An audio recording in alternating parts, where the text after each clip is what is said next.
Olá, pessoal. Tudo bem? Este é o Ordem Natural Podcast, o seu podcast sobre cultura, filosofia e valores morais.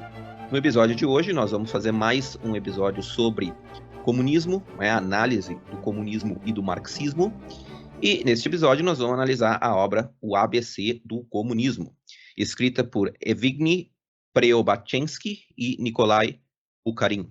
E então nós vamos mas o principal autor dessa obra, né, o mais conhecido, é o Bukharin. E nós vamos começar o episódio então com uma breve introdução a este sujeito. Então, Lucas, tudo bem? Como é que tá aí? E quem foi esse Bukharin? Tudo bem, Madaloso? Então, assim, inclusive na maior parte das edições, né, o nome do coautor aí nem aparece, né? Quem aparece é o Bukharin, é atribuído a ele a redação dessa obra, né? Eu imagino que o outro participou apenas em alguns pontos aí, algumas informações, de alguma forma. Né? A edição que eu tenho, então, nem menciona, né? Só menciona realmente o Nikolai Bukharin, e é por isso que a gente vai falar apenas sobre a biografia dele, né? É um indivíduo apesar de não ser tão conhecido como os outros autores como Trotsky, Stalin, Lenin, o próprio Marx, Engels e Companhia Limitada, ele teve um papel importante como teórico do marxismo no período ali da primeira metade do século XX e também já ali também é, como como político e como alguém que exerceu cargos de influência no regime soviético e esteve em diálogo, né? E a gente vai ver, eu vou falar sobre isso, diálogos bastante tensos com os dois principais líderes da União Soviética, os dois principais ditadores da União Soviética nesse período, que foi o Lenin e o Stalin. Tá? Então, só para situar o Bukharin, né, Nikolai Bukharin, ele tem uma carreira política, né, na estrutura aí do Partido Bolchevique, também foi um teórico muito conhecido. Tá? Ele nasceu em 1888, tá? E foi executado, né, condenado e executado nos grandes expurgos de Stalin em 1938. Então, ele morreu relativamente jovem aí, né, ou seja, beirando aí os seus 60 anos de idade, mais ou menos, né. Só um parênteses, né? Dizem que nessa época dos expurgos, só nessa época, né? A gente só tá falando nessa época, ali dos grandes expurgos dos anos 30, né? Antes da Segunda Guerra, Stalin, estima-se que o Stalin tenha executado umas 800 mil pessoas. É. Né?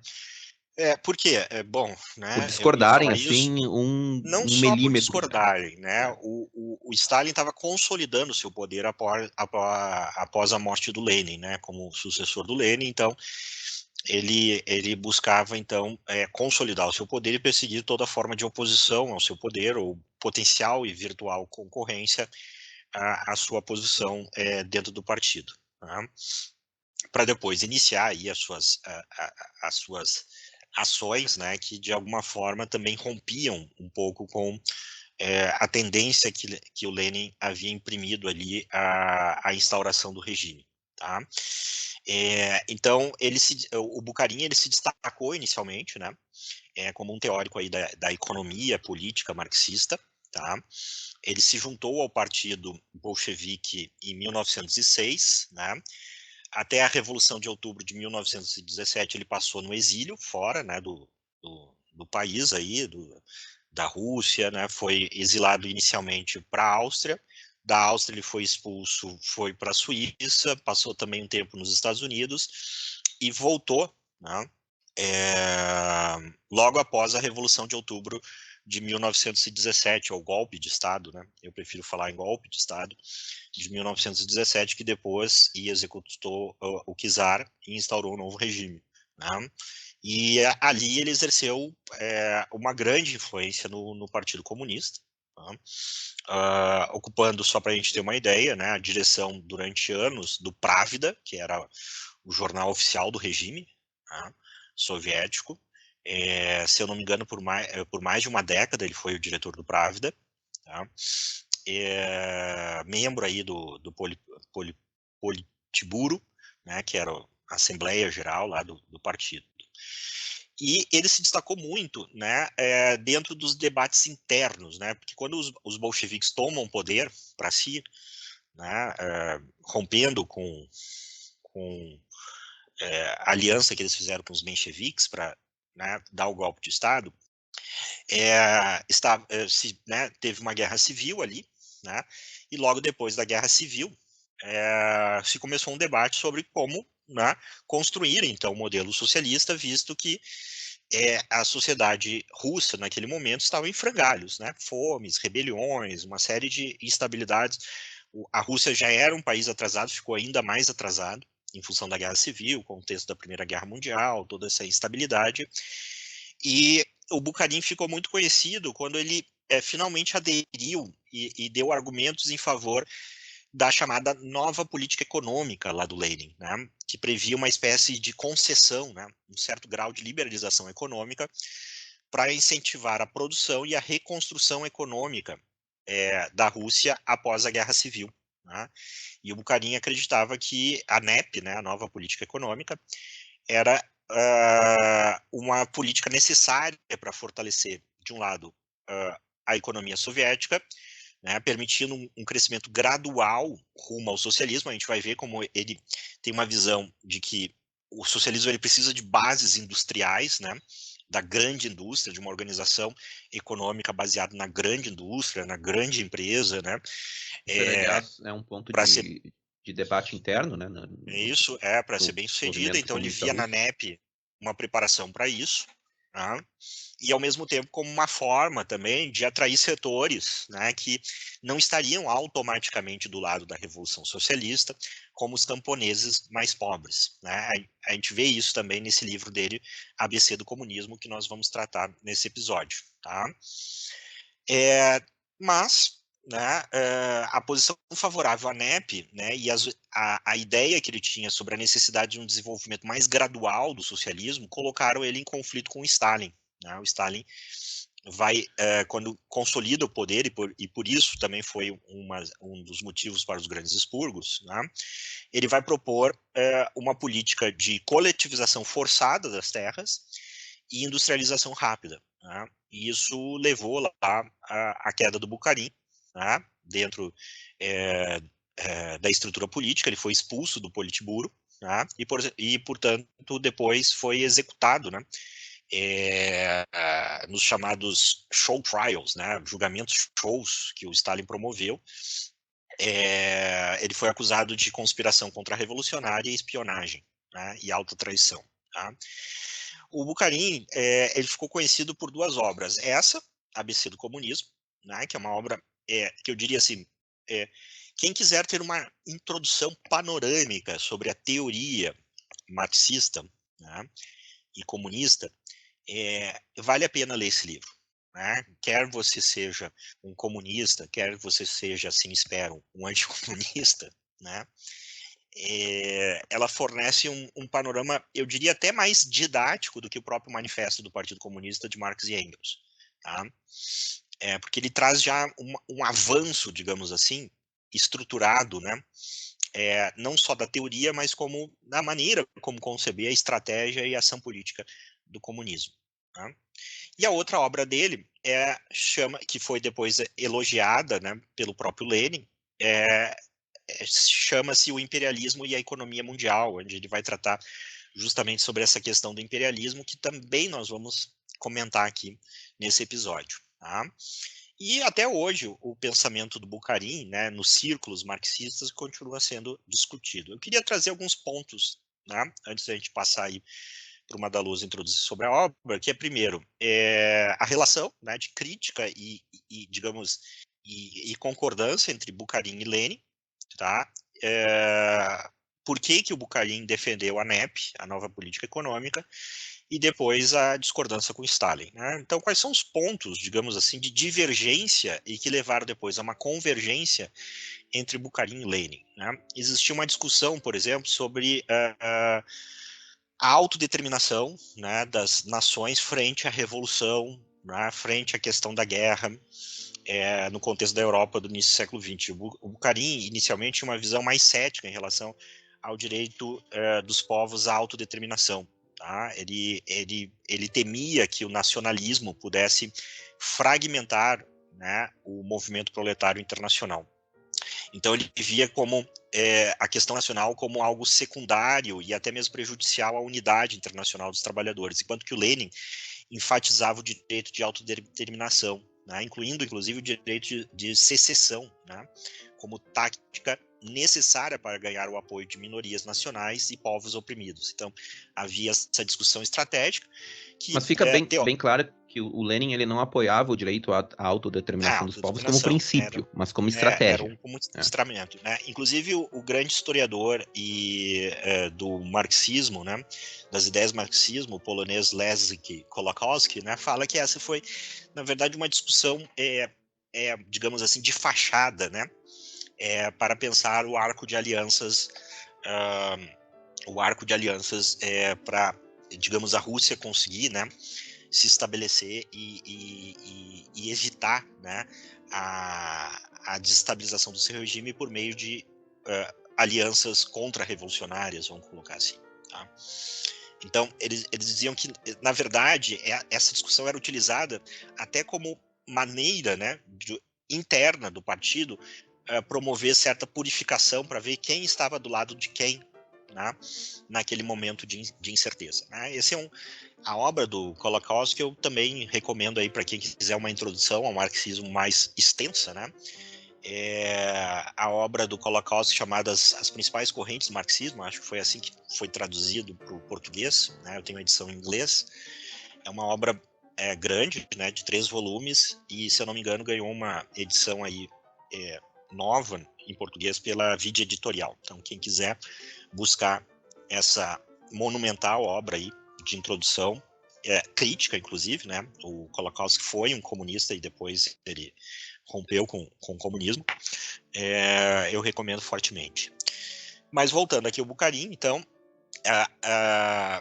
apesar dessa discordância, que era secundária, segundo Kolakowski, a aliança com Lenin foi justamente quando eles chegaram a um ponto em comum sobre a necessidade da nova política econômica, ou seja, de uma transição mais suave, né, para o socialismo, né, ou mais gradual para o socialismo, né, depois do desastre que tinha sido, né, o chamado comunismo de guerra, né, o comunismo mais acelerado, com coletivizações forçadas, etc., que levou a um quase colapso ali da sociedade russa. Só que eles apenas defendiam o mesmo ponto, mas por caminhos diferentes, ou por razões diferentes. Um detalhe, né? O comunismo de guerra, esse termo foi uma racionalização a posteriori, né? Por conta exato. do desastre que causou. Não, mas aquilo foi comunismo de guerra, por isso que foi um desastre. Enfim. Então, o Bukharin, ele via isso como uma necessidade conjuntural para a reconstrução da economia soviética após a Guerra Civil, e que era preciso manter um ceticismo muito grande para não exagerar nessas liberdades econômicas, principalmente entre camponeses e os comerciantes, na medida em que isso poderia reverter um papel, digamos, educacional, né, de acostumar as pessoas, esses setores intermediários, à economia socialista. Tá? Enquanto que o Lenin já era mais entusiasta dessa proposta, até porque foi ele que formulou isso, né? E entendendo ela, na verdade, como uma espécie de retirada estratégica, né? Que permitiria consolidar o poder bolchevique e estabilizar a economia para a sua industrialização futura. Tá? Depois existe uma discussão sobre o que se chamou de esquerdismo, né? Isso é muito interessante para os dias atuais, na medida em que hoje a gente tem todo esse movimento que a gente chama de esquerda woke, etc., né? Que a gente pode chamar dessa esquerda mais festiva, vamos colocar assim, né? Mais idealista do ponto de vista político, né? Então, o que o Bukharin vai discutir com Lenin, né? Vai ter um debate ali com Lenin, né? Sempre que, lembrando que esses debates não eram, digamos assim, vamos sentar aqui e debater num podcast, né, as nossas ideias.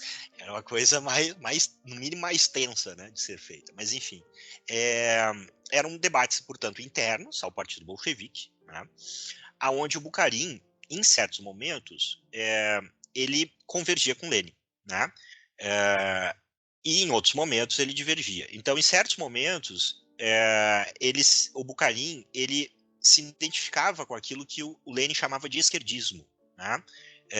Que o próprio Lenin havia e escreveu um livro com esse título chamado A Doença Infantil do Comunismo. Esquerdismo, a doença infantil do comunismo. Por exemplo, o Bukharin apoiou uma linha mais dura contra a participação em parlamentos burgueses e sindicatos reacionários, né? Ou seja, aquele revolucionarismo que queria não fazer nenhuma concessão. O Lenin já dizia assim, não, é preciso jogar o jogo para as coisas, ser mais pragmático, né? Então, o esquerdismo seria essa ideia de apostar na democracia liberal, né? Quer dizer, rejeitar completamente a sociedade liberal, etc., né? E fazer a revolução de sopetão, né? E por isso que o Lenin chamava de algo infantil, né? Mas o Bukharin, ele tinha, a gente vê também no ABC do Comunismo esse chamado, né, a uma revolução sem concessões aí, por parte do socialismo, né? O Lenin, por outro lado, argumentava que os comunistas deviam participar dos parlamentos e sindicatos como uma parte de uma tática ampla, né, para ganhar influência sobre as massas trabalhadoras, desmascarar os líderes reformistas e assim, né, ir solapando, né, a sociedade para consolidar o seu poder e a sua influência sobre as massas. Então, digamos, essa foi a discussão entre eles, né? Agora, o Bukharin, eu diria assim que é interessante que a defesa do Bukharin da nova política econômica, ela ficou mais conhecida do que a do próprio Lenin. Pelo menos essa é a minha impressão. Tá? Quando a gente pega os manuais hoje de história econômica que falam, né, eles falam muito mais em termos, muito menos em termos leninistas e muito mais em termos do Bukharin, bukharinianos, né, por dizer assim. Porque primeiro ele via assim, a necessidade de reconstrução econômica e estabilização.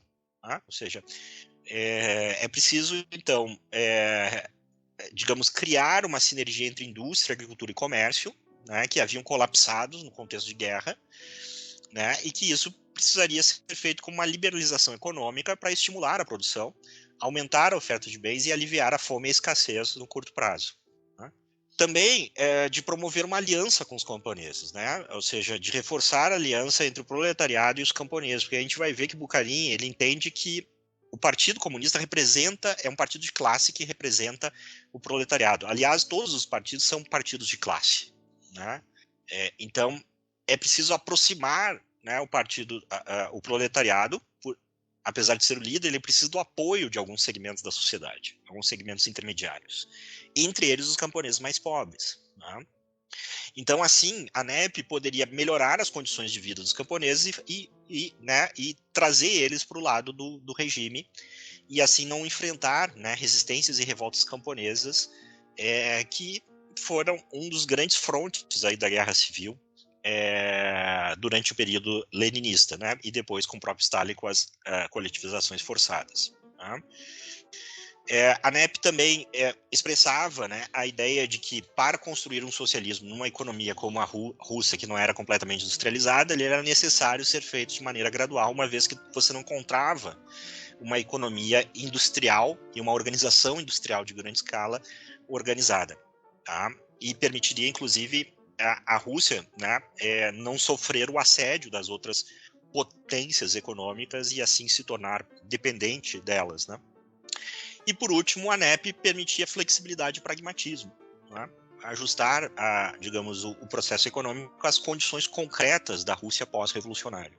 Ou seja, a necessidade do socialismo ser adaptado frente às circunstâncias particulares de cada país. Né? E, ao mesmo tempo, prepararia as massas, do ponto de vista educacional, a como ir, né, se apropriar dos meios de produção e exercê-los de maneira coletiva e planejada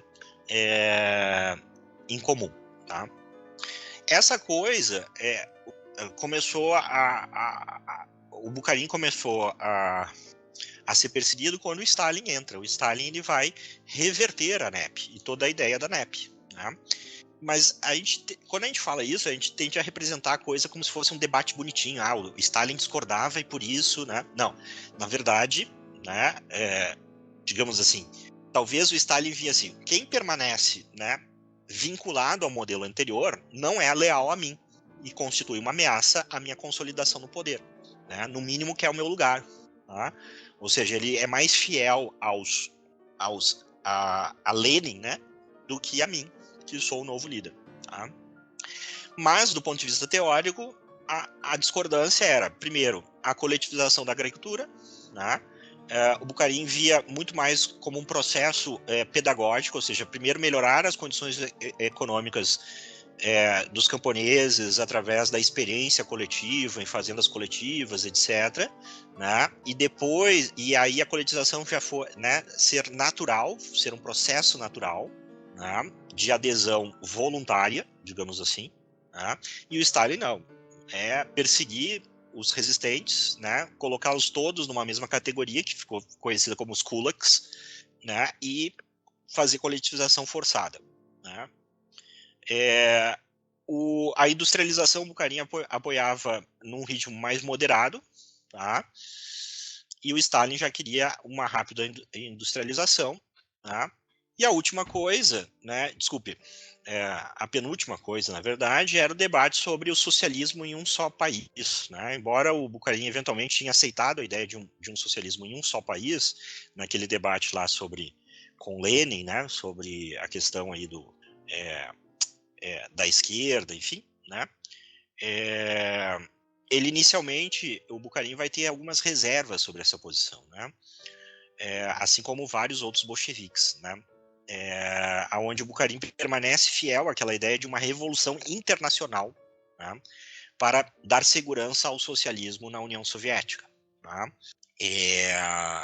Então, isso vai entrar em conflito, porque o Stalin queria o socialismo em um só país para consolidar a sua liderança como líder da revolução, né, que depois seria exportada, né, primeiro consolidar internamente e depois exportar, né, a revolução para os outros países por meio da anexação, né, desses países e dos movimentos. Exatamente, né? É bom ficar claro que o debate não era se o socialismo deveria acontecer em um país ou não, né? O objetivo era sempre a exportação do socialismo. O debate era do comunismo, né? O debate era o momento, né? Qual é a estratégia, quais são as etapas desse processo, né? E isso era o que estava em jogo, né? E aí o ponto de ruptura foi justamente isso. O Bukharin começa a manifestar que o Stalin estava partindo para um estilo e um método de liderança personalista e não mais ligado a uma estrutura partidária, né? Ou seja, estava amalgamando, né, a sua pessoa, aos seus interesses individuais, aos interesses de classe a qual o partido deveria representar, né? E distorcendo o comunismo como um movimento de culto à personalidade em torno do Stalin, né? E de fato, né, nesse elemento o Bukharin estava certo, porque realmente começa, né, nesse período aí um culto muito forte à figura do Stalin, até pelo temor, né, de não fazer esse culto, você ser perseguido e morto, né? Tal como aconteceu no nazismo, principalmente também. A gente tem que falar aqui, porque esse episódio vai também para o YouTube, não pode falar o nome do Adolfo, né? Então a gente fala o Bigodinho lá, né? O Bigodinho também, né, havia um culto à personalidade dele. Enfim, né, então o Bukharin via, né, isso como um problema. E aí o Stalin articulou para tirar ele do Politburgo, né? Logo em seguida, a sua saída da expulsão do Politburgo, ele foi preso em 1937, julgado em 1938, condenado em acusações de traição e atividades contra-revolucionárias e executado. E assim, né, o Stalin foi um dos maiores assassinos de comunista da história do século XX, né? É engraçado isso, que quando se faz o maior. se faz o debate, né? Se o nazismo e o comunismo são a mesma coisa, né? E aí aqueles que dizem que não são a mesma coisa dizem assim, não, porque o nazismo perseguia os comunistas. E eu digo assim, bom, mas o Stalin também perseguiu os comunistas, né? Ele perseguiu inclusive o Trotsky até o México lá para matar ele a picaretadas, né? Mandou um agente e o agente enfiou uma picareta de alpinismo no crânio lá do Trotsky quando ele estava na casa da Frida Kahlo lá, ele era amante, né? Da Frida Kahlo. Mas enfim, isso daí já é uma outra história. Então assim, eu demorei um pouco, mas só para entender, como ele não é uma figura conhecida, a gente entender a importância do Bukharin e das ideias dele dentro do próprio comunismo internacional, né? Porque afinal de contas, além de ser diretor do Pravda, e eu encerro por aqui, ele durante muito tempo foi o presidente da Internacional Socialista, da segunda, se não me engano, Internacional Socialista durante alguns anos. Então ele foi um sujeito de influência política e ideológica dentro do movimento, e as suas obras permanecem sendo lidas até hoje com alguma razão. E, bom, agora vamos para esse pequeno livro, ABC do Comunismo. Como é que ele está organizado, o que ele trata? Madaluz, fala aí pra gente. Bom, em primeiro lugar é preciso ter em mente que existe mais de uma versão desse livro, né? E a versão que a gente leu é a versão condensada, né? Foi a versão que eu li, eu acredito que foi a versão que tu leu também, né? Uhum. Mas que é 150 páginas e tal. Isso. E tem uma versão que tem o dobro, né? E que aí se aprofunda em outros assuntos também, como o Estado Soviético e outras questões, né, que não estão abordadas aí nesse livro. Mas mesmo assim é uma introdução boa, né? Realmente dá para ter uma noção, né? E então, qual foi o propósito desse, né, uma introdução, enfim, se você nunca teve nenhum contato, né, com o pensamento comunista, o pensamento marxista, esse livro certamente é um bom começo, como tu mesmo falou, é até mais didático do que o manifesto, né, embora o manifesto também seja uma introdução boa. Então, qual foi o propósito desse livro, né? Então, é preciso ter em mente, né, de que a Revolução Russa, né, ela foi feita por uma elite pequena, né, uma elite, assim, de algumas centenas de pessoas, né, que literalmente fizeram uma conspiração. Conspirações existem, né, na história, e essa foi uma delas, né? Fizeram uma conspiração, uma elite que não tinha nenhuma base de apoio popular, né, ou que era tinha um pouco, mas não muito, né, muito longe de ter uma base espalhada pela sociedade, né? Era realmente uma elite com uma base de apoio muito pequena. E aí, né, como consequência disso, havia então uma necessidade, né, que eles diziam de educar o povo, né, educar o povo sobre o novo regime, né, porque a Revolução Russa não foi uma revolução em que os operários se insurgiram contra a burguesia, né, e tomaram o poder de forma democrática, digamos assim, o povo tomou o poder, enfim, não.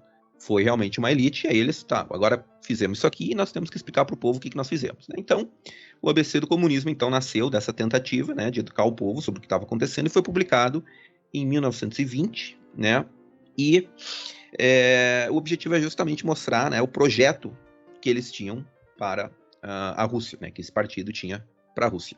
Explicar, né, aí quais são os principais pontos do pensamento marxista e comunista, né, o desenvolvimento histórico do capitalismo, o desenvolvimento presente e futuro do comunismo, né, e o que esperar disso aí. Então, na primeira parte da obra, ele fala basicamente sobre as características do capitalismo, né? E quais são as características do capitalismo, de acordo com o Bukharin?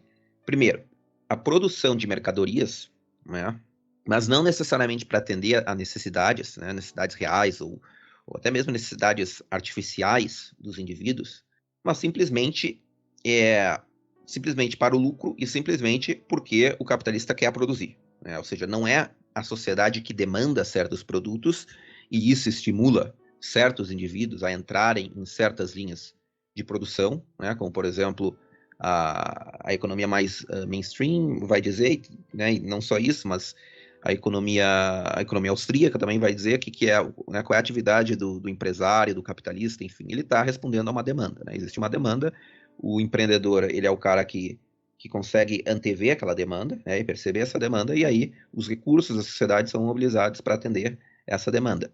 Mas de acordo com Bukharin, de acordo com os marxistas, não. É o capitalismo que simplesmente decide o que deve ser produzido e manda o operário produzir aquilo porque ele arbitrariamente decidiu e ele acha que aquilo ali vai dar lucro, né? E essa produção, então, precisa ser escoada de alguma forma, né?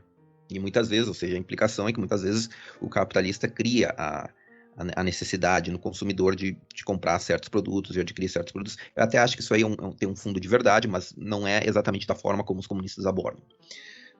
Característica segunda, a monopolização dos meios de produção pela classe capitalista. Ou seja, no capitalismo existe uma classe, né, que possui as fábricas, né, possui o capital, possui a máquina, né, as máquinas, né, para produzir os bens, né, enfim, tudo aquilo que é necessário para produzir é monopolizado por essa classe, né. Na realidade, a gente vê que não é bem isso, né, que existem classes, né, que estão no meio, alheias, enfim, que não são nem os possuidores dos meios de produção, nem, né, os completos, os proletariados, né, que trabalham para os possuidores dos meios de produção, que são classes intermediárias e tal. Os marxistas, eles têm noção disso aí, né, mas, enfim, acho que talvez seja um tópico para abordar mais tarde, né, sobre como eles lidam com essas classes intermediárias. Também, terceiro ponto, né, é o trabalho assalariado, né, porque o empregado, o operário, né, como no jargão marxista, o operário, para sobreviver, precisa vender a sua força de trabalho em troca de um salário, né, e ele só recebe em troca uma parte desse salário, equivalente, essa parte, né, o salário que ele recebe não equivale, né, ao valor do produto que ele produziu, mas só uma parte, e o capitalista embolsa o resto, né, se apropria do resto, no que eles chamam de a mais-valia, né? E isso, claro, isso advém muito, né, da teoria do valor-trabalho, né? Ou seja, os marxistas, eles acreditam que o valor de uma mercadoria, né, o valor que a mercadoria possui no mercado, advém, né, do tempo de trabalho socialmente necessário que foi colocado naquela mercadoria, né? Ao passo que a economia moderna, né, a economia mainstream moderna, não só mainstream, também correntes não tão mainstream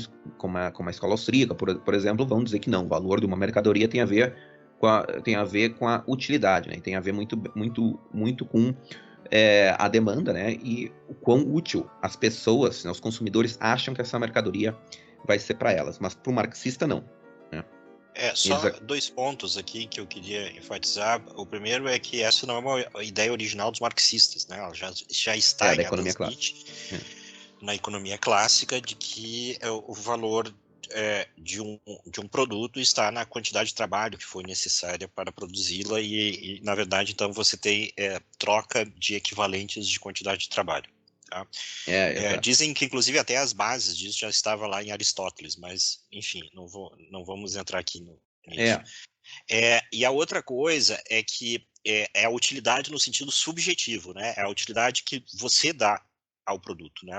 O que se chama de revolução marginalista, né? Que é, digamos, a tese predominante sobre a origem do valor na teoria econômica moderna. Ou seja, você compra porque você atribui um valor àquilo dali e esse valor é subjetivo, né? E o retorno que você tem disso está ligado a, digamos, às preferências subjetivas que você tem em termos de bem-estar, né? Da expectativa de quanto você extrai de bem-estar ao consumir determinado produto ou serviço que você escolhe trocar, então, o seu dinheiro, aquilo que você tem, para obter essa utilidade. Tá?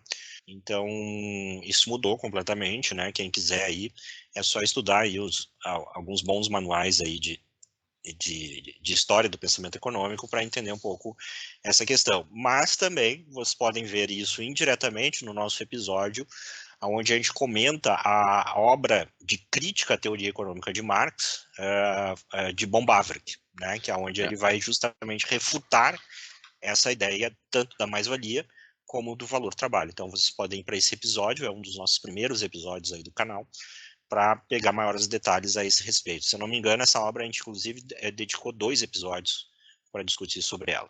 Eu acho que foi 1, mas eu não me lembro. Talvez tenham sido 2, não me lembro.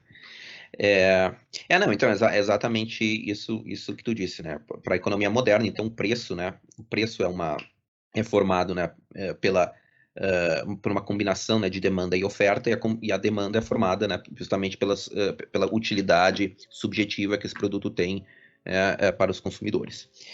Mas para o Marx, né, é o tempo de trabalho socialmente necessário que foi colocado naquele produto.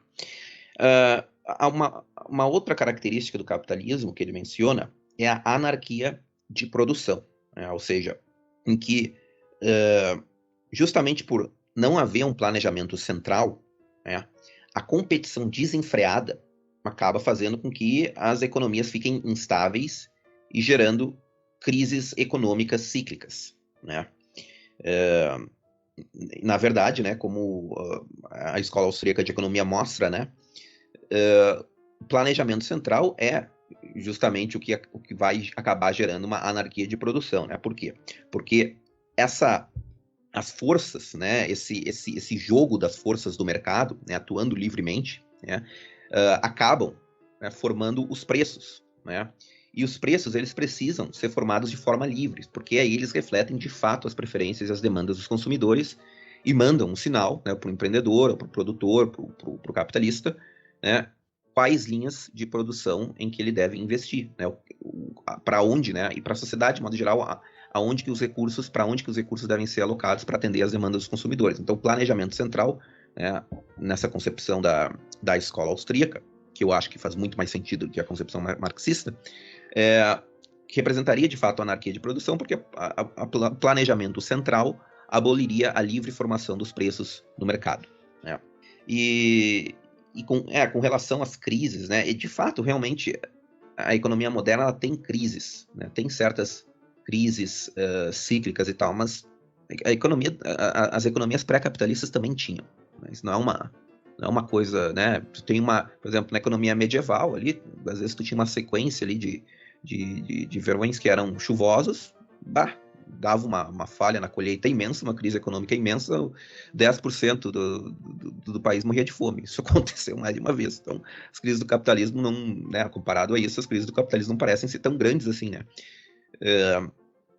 Né, outra característica, né, do capitalismo, né, também mencionada pelo Bucarin, é de que há uma concentração cada vez maior da produção em certos grupos econômicos, né, que destroem os pequenos produtores e empresários por meio de uma concorrência selvagem. Eu até acho que há um fundo de verdade isso aí, mas não da forma como o marxismo analisa, né? Ou seja, para eles, né, o pequeno produtor não tem como competir com o grande produtor por causa, né, das economias de escala. Ou seja, o grande empresário consegue diminuir o custo, né, por produto, né, ao aumentar o nível da produção, né? Isso faz com que ele consiga, assim, vender os produtos a um preço muito baixo, né? E inviabilizando a concorrência do pequeno produtor. E, de fato, isso é verdade até, né? As grandes empresas, as economias de escala, enfim, permitem, né, com que o grande empresário seja muito mais eficiente no mercado e acabe realmente tomando, né, as fatias do mercado e levando os pequenos produtores à bancarrota, né? Isso aí é verdade. E aí, né, o Bucarin diz que, na verdade, né, esse fato, né, faz com que esses grupos se tornem cada vez mais vulneráveis. Por quê? Porque é muito mais fácil fazer com que o proletariado se una, né, estando o proletariado concentrado em poucas fábricas ou indústrias, né, do que unir um pequeno empresário e tal, né? Então, na verdade, essa concentração, né, da economia em certos grupos e conglomerados econômicos, né, aí também é uma das não causas, mas condições também, ou causas também, né, que fazem com que o movimento, a revolução se torne cada vez mais inevitável, né? O capitalismo também, na medida em que melhora, né, os meios de comunicação e transporte, enfim, facilita muito, né, a união do proletariado nacional, né? E é o que o Marx diz, inclusive, que é por isso que o Marx diz que os capitalistas eles cavam, né, as suas próprias covas. Isso é o que eles acham, então, que, né, o próprio capitalismo está levando à sua própria destruição. Mas a competição entre os capitalistas, ela não termina aí, né? Porque no momento em que as economias nacionais se consolidam como oligopólios, os capitalistas passam, então, a competir por mercados internacionais.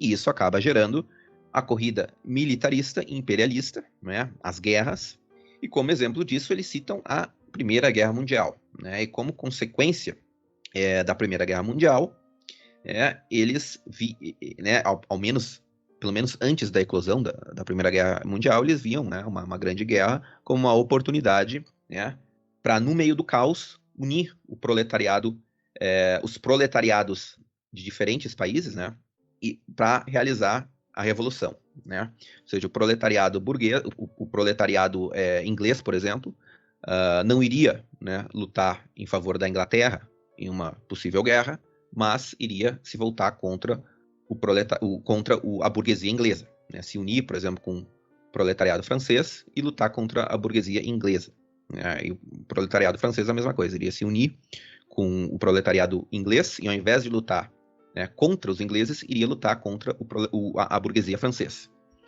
A burguesia francesa, né? Essa era mais ou menos a noção dos marxistas, né?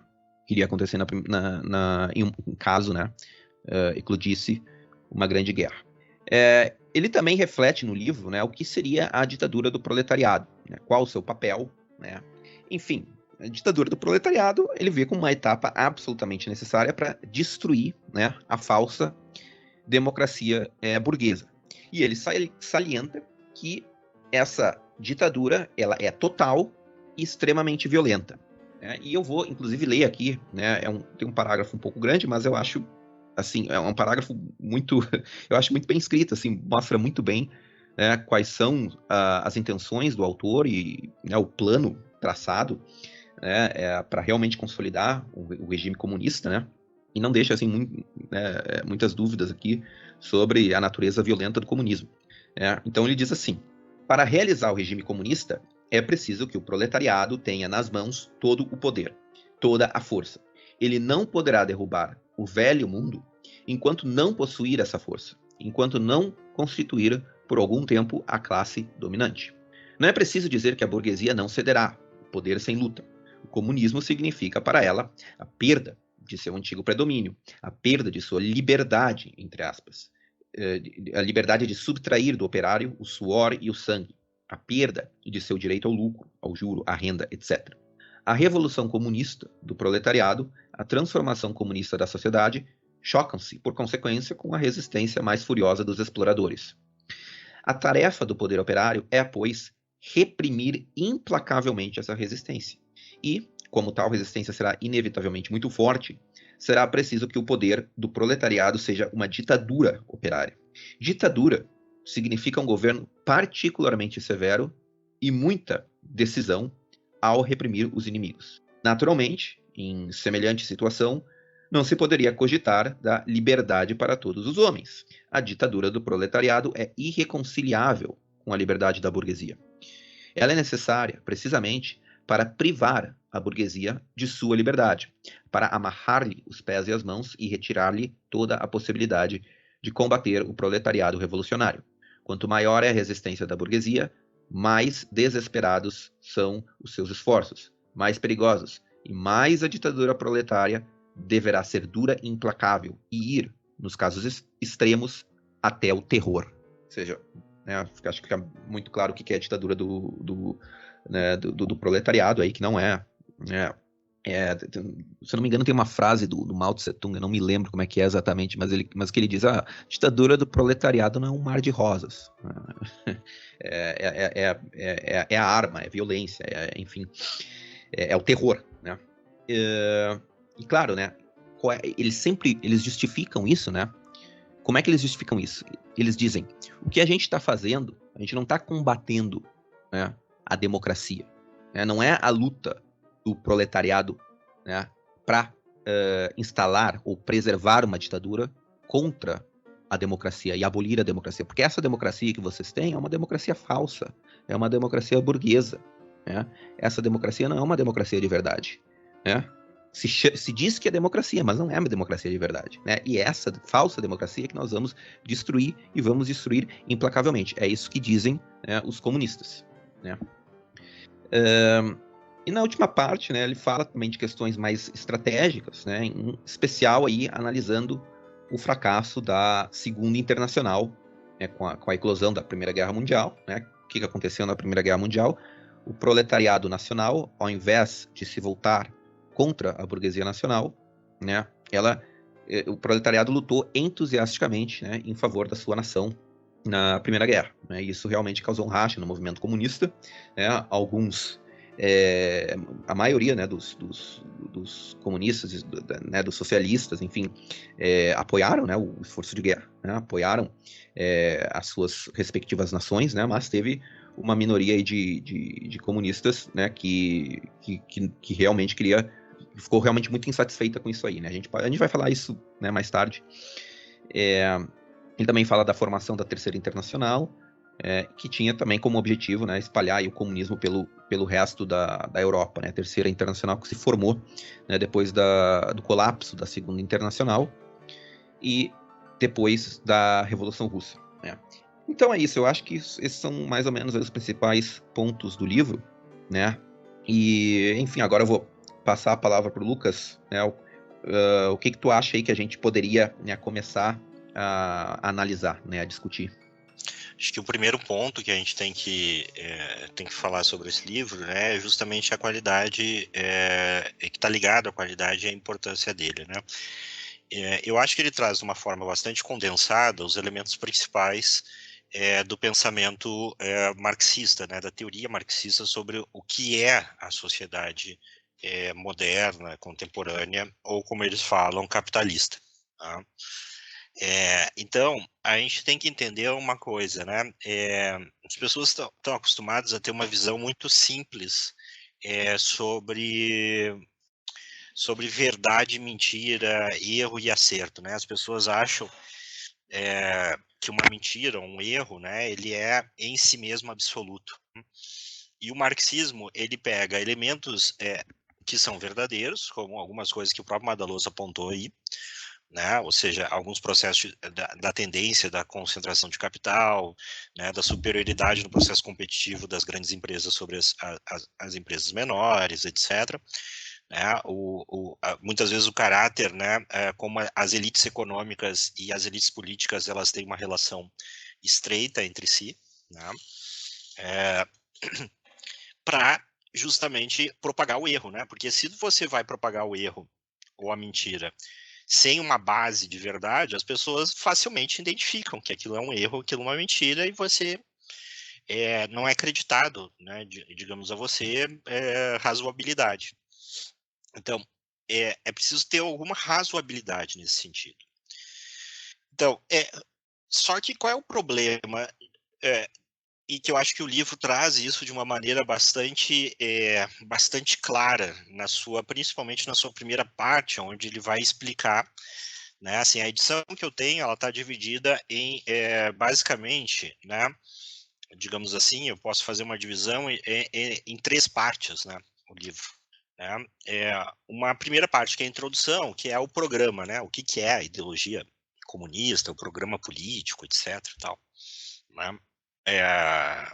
Depois tem a própria visão dos marxistas sobre o capitalismo, né, que é o capítulo 1, e o capítulo 2, e depois, digamos assim, o elemento da ação política do marxismo, que são os capítulos 3, 4 e 5. Tá? Nessa segunda parte, ou seja, o regime capitalista, né, o capítulo 1 se chama o regime capitalista e o capítulo 2 se chama desenvolvimento do regime capitalista, tá? Nós temos alguns elementos que são, digamos assim, que têm um fundo de verdade, mas que eles são equivocadamente conceituados, né? Há um erro, tá? E não importa aqui se é um erro proposital ou não, tá? Mas há um erro porque eles deliberadamente simplificam a realidade, né? Eles partem de um princípio reducionista e utilizam esse princípio reducionista como uma verdade empírica, ou seja, gradativamente, por mais que você tenha, por parte de alguns marxistas, dizendo que isso o reducionismo é um instrumento heurístico, ou seja, que serve para, digamos assim, eu conseguir conhecer a realidade, né? Mas a gente vê que o discurso político ele parte do princípio de que a realidade é constituída basicamente de classes, as pessoas são reduzidas ao seu pertencimento a classes, E as classes, elas podem ser divididas em dois blocos, as classes daqueles que oprimem e aqueles que são oprimidos. Basicamente, é isso a realidade para o marxismo. Toda a diferença social, toda a variedade social, tá? E toda a dignidade das pessoas é reduzida ao pertencimento a essas duas grandes categorias de classe, né? E isso traz uma ideia muito perigosa, né? Porque isso vai fazer com que, então, um movimento opere, justificado pelo fato de que o problema, né, não é exatamente a concentração do capital, o problema não é o caráter autoritário do Estado, né, sobre a sociedade, porque também a gente diz assim, a democracia, eles estão combatendo a democracia. Não, eles entendem que democracia não existe, ou seja, o que existe é o Estado e qual é a classe que está no controle do Estado. O Estado é um instrumento, ele fala, né, um instrumento para empregar meios de força para garantir os interesses da determinada classe, né? Qual é a argumentação? A argumentação é que, uma vez que essa sociedade atual é conduzida por uma classe cujos interesses, né, estão baseados na exploração, na dominação, etc., que é a classe da burguesia, do capitalismo, né, dos capitalistas, né, é Na atualidade, justificável, né? Que no passado. é justificável, tá, uma tomada completa de poder, porque no fundo você, né, está, digamos assim, o problema não é o poder ser completo, o poder ser totalitário, é em que em quais mãos, né, a qual classe esse poder pertence, tá? Então isso fica muito claro na maneira como o Bukharin constrói a sua argumentação. E eu defendo a ideia de que isso sempre está nas entrelinhas de toda a visão marxista, independente da sua variedade desde então, desde o, digamos, desse marxismo mais tradicional, que a gente pode chamar de leninista, etc., né, até as suas vertentes mais contemporâneas aí, de que efetivamente a sociedade ela pode ser cindida, dividida em dois blocos, aonde não há espaço para compromise, aonde não há espaço para cooperações ou outros princípios para conceber as relações sociais e a forma de organização social e individual humana. Tá? Então, isso me lembra muito uma frase, eu vou parafrasear aqui, do Solzhenitsyn, né, o episódio que a gente analisou a obra lá, Avisos, né, para o Ocidente, Warning to the West, aonde ele diz, o comunismo digamos assim, é o mesmo que performar uma cirurgia neurológica, né, uma cirurgia, ser um neurocirurgião usando um cutelo, né, usando um cutelo de açougueiro, né.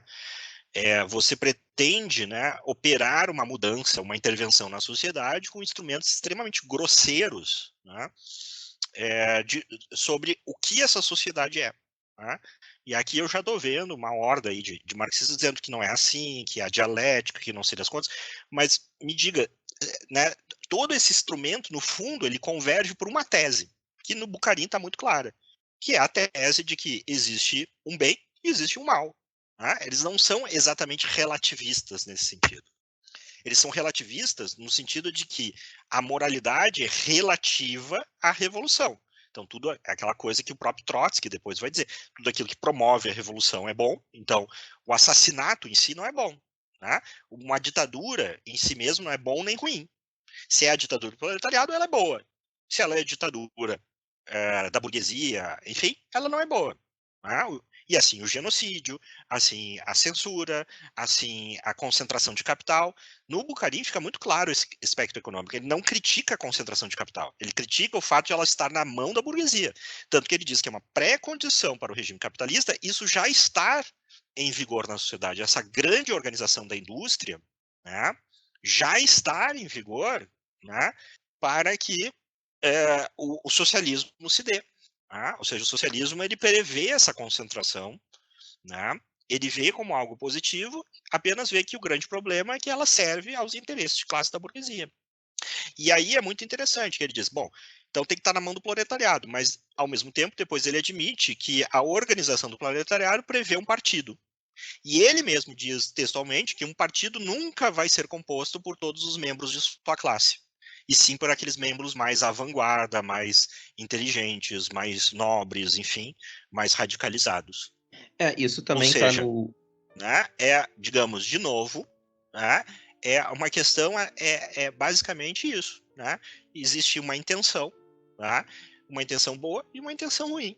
É só isso. E as intenções morais dos agentes é redutível a essa categoria classe, que não é uma categoria empírica, né? É uma categoria heurística. Mas no marxismo ela assume, em alguns momentos, o status de categoria de ente empírico.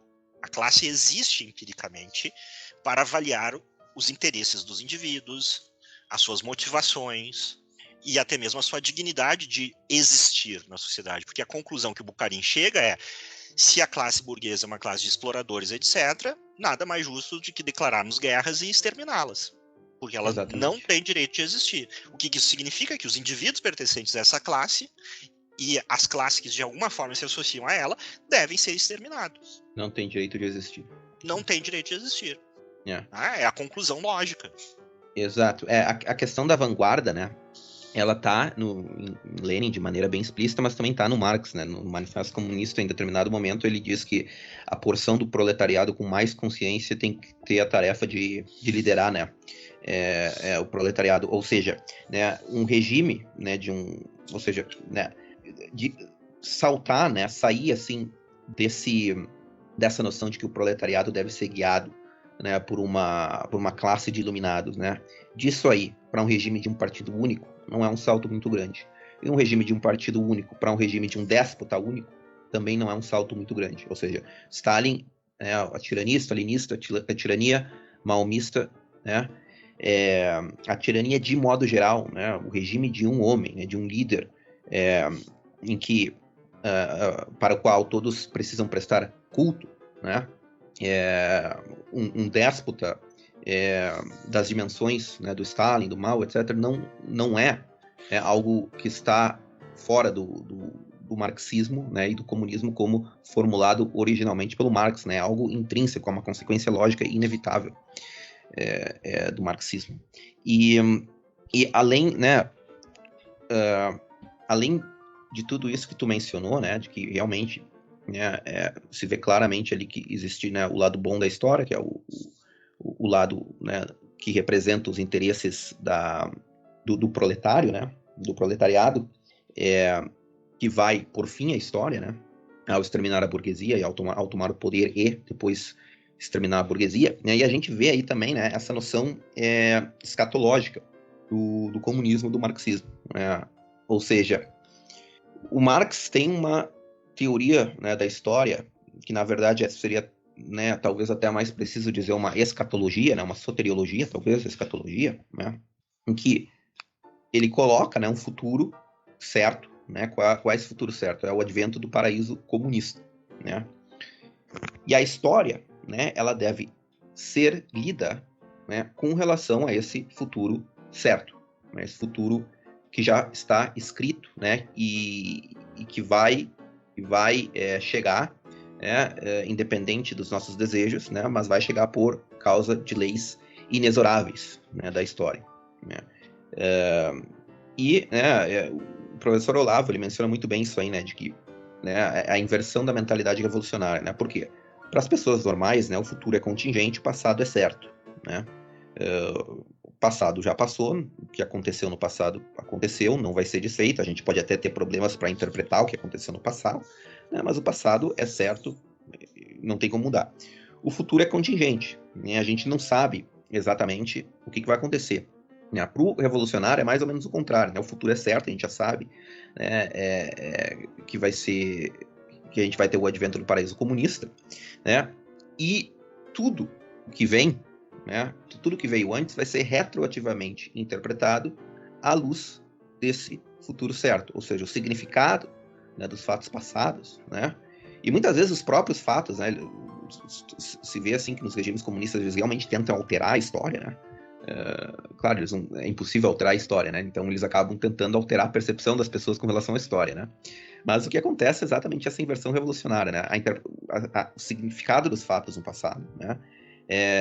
E muitas vezes a percepção desses fatos são alteradas, né? São constantemente reinterpretadas em vista desse futuro hipotético, né? Desse futuro certo, né? Que para a maioria das pessoas, para as pessoas normais é contingente, né? E para o marxista é certo.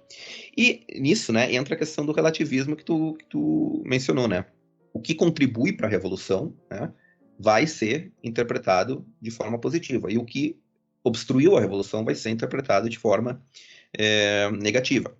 Por isso, né, eu mencionei ali um parágrafo em que o Bukharin fala da ditadura do proletariado, exatamente por isso, né, que ele não tem nenhum problema de admitir, não, isso aqui é realmente violento, né, porque essa violência é uma violência do bem, esse terror é um terror do bem. A gente está... nós somos instrumentos da história, né, trabalhando, né, para o advento desse paraíso futuro, né? Ou seja, o que nós temos aí? Nós temos uma mentalidade messiânica, assim, nem sei se messiânico seria a palavra correta, mas assim, uma mentalidade, né, de um profeta, né, que acha que já sabe o futuro, né, ele já conhece o futuro, né, e à luz desse futuro existe toda uma classe de pessoas, né, que precisa ser exterminada para chegar a esse futuro perfeito. Esse futuro... E essas pessoas têm que ser caracterizadas como não pessoas. Exato. Desumanizadas, desindividualizadas, despersonificadas. Elas têm que ser tratadas por um rótulo abstrato, que é o próprio rótulo de classe. Exato. Né? Assim como no nacionalsocialismo, né? Para quem não sabe, nazismo é uma contração de nacionalsocialismo. As pessoas não são mais pessoas, são raças. Exato. E tudo, né? Tudo aquilo que nos faz humano é assim, desconsiderado, né, ou excluído completamente, né, e o que sobra em nós é apenas o pertencimento a uma classe, né, e com base nisso, né, com base nesse pertencimento a uma classe, né, o marxista, né, vê que, né, certos grupos de pessoas, na verdade não são pessoas, né, precisam, enfim, realmente precisam ser exterminadas para o advento desse futuro, né? Mas é claro que quando a gente fala, né, quando a gente mostra esse caráter reducionista do marxismo, né, muitos dizem, né, não, mas é que na verdade o marxismo não é reducionista nada, na verdade o Marx sempre disse, né, que as relações econômicas, né, a classe de uma pessoa, ela é determinada pela sua posição, né, nas relações econômicas. E os marxistas, eles dizem, não, mas o Marx nunca, né, ignorou, né, essas outras dimensões da vida humana que não são puramente econômicas. Muito pelo contrário. Ele sempre admitiu, né, a existência de outras dimensões da vida humana. A diferença é que, em última instância, né, tudo não passa, né, do aspecto, né, econômico, né, das relações econômicas, né? Ou seja, e por que, né? Isso é um ponto interessante, né, no marxismo, né? E assim, aqui analisar o caráter científico do marxismo, né? Porque o marxismo, ele afirma ser uma ciência, né? Ser um modo, né, empírico de investigação da realidade, né? Que segue o método científico, né?